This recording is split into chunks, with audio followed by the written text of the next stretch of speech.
Sugar T. Shouts out to Sugar T, Yeah. representing the Bay. Give them faces out there. But you, my friend, you did a song with E40. Yeah. Oh, man, now how was that?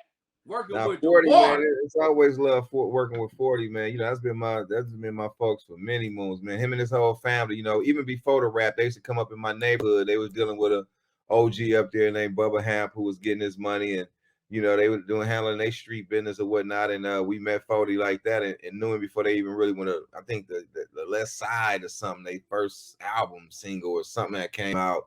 And this was before we even was in the studio. You know, we was listening to one of their singles and a lot of Mac Dre, a lot of the Mac Dre, and then we was bumping them daily up there. This is before I was even rapping. But yeah, we go back. So, you know, it's always easy to work with people you kind of know. So, you know, us and 40, man, go back. So, man, it was a blessing for him to call me up to get on his album when we did the Money Straight. And then I got him on my album. We got to go Capri. I'm doing the interview right quick. But yeah, now getting him on my last album, Ruthless by not Ruthless, but Still Ruthless, you know, was a blessing, man. He blessed me. So yeah.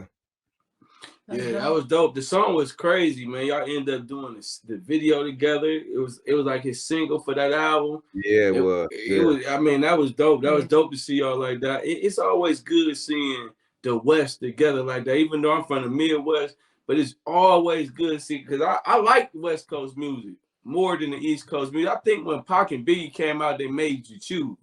Right. You know what I mean? Like it wasn't none of that till they start funking. Yeah, like at first you could just like whatever music you wanted to like, but it's like when Pac and Biggie did their thing, it was like, okay, yeah, like now I gotta figure out who I like better.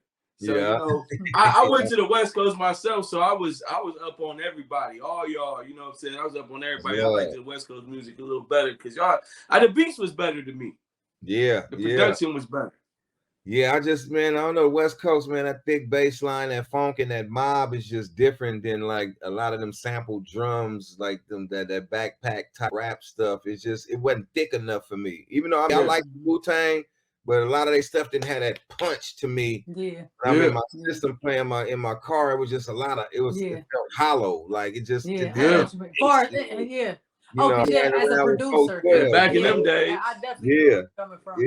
Back in them days, for sure. I think production ain't caught up and everybody got good production now.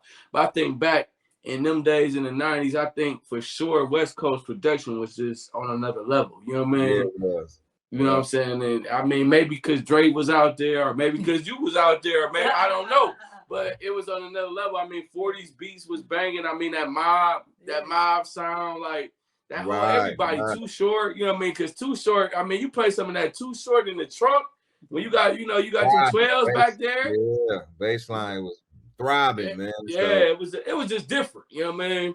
It was just different. Too Short had us all acting out of character. I'm gonna say that. For real. Man, but so we do something on here where we want to see what's Mr. C's best verse. Your favorite. What's your favorite verse? Oh man. Not Mr. C, Black C, my fault. What's Black C's best verse?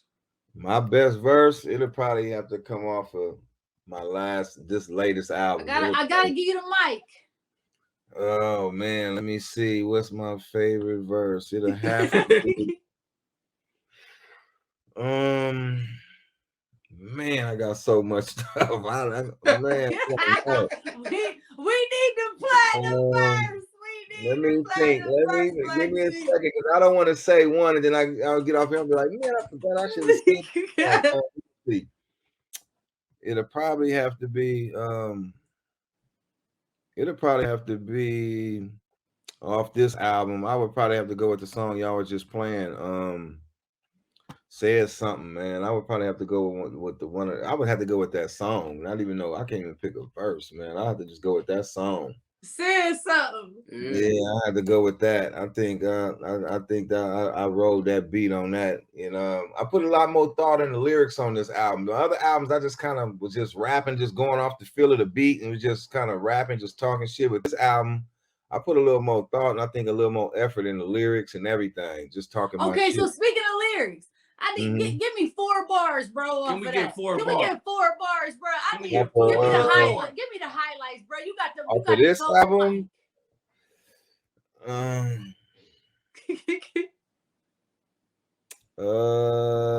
Let me see.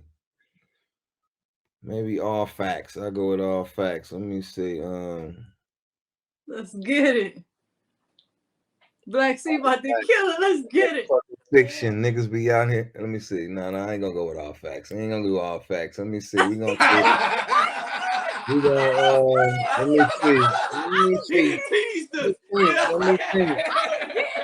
see. You got me on the spot right now. I'm over here like this. Because acapella, man, it's throwing me off a little bit too. Let me see. Let me see if I can spit acapella right now. 4 bars of. You better give us that Renegade verse and quit playing. I give y'all All Facts. All Facts. No motherfucking fiction. Niggas be on some hoe shit. Bitches be out of tripping. Suckers be out of slipping. Me and my niggas dipping right down. They block, then whip out like what is. And you better mind your business. You're not from them trenches. My niggas on some murder shit. And God is my witness. And we're going to leave it at that. Man, let's get some claps on that. Let's do All Facts. Still got it. Still got it, man. What? Yeah, I had a legendary group right here, man.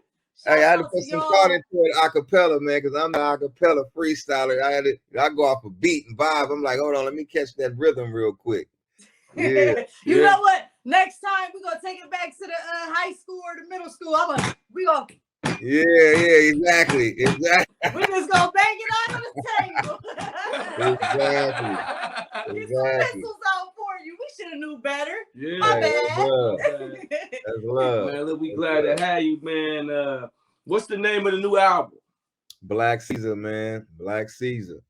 I have to say this though. Speaking of the newest album, this one before that. So you had an album, The Last Man Standing.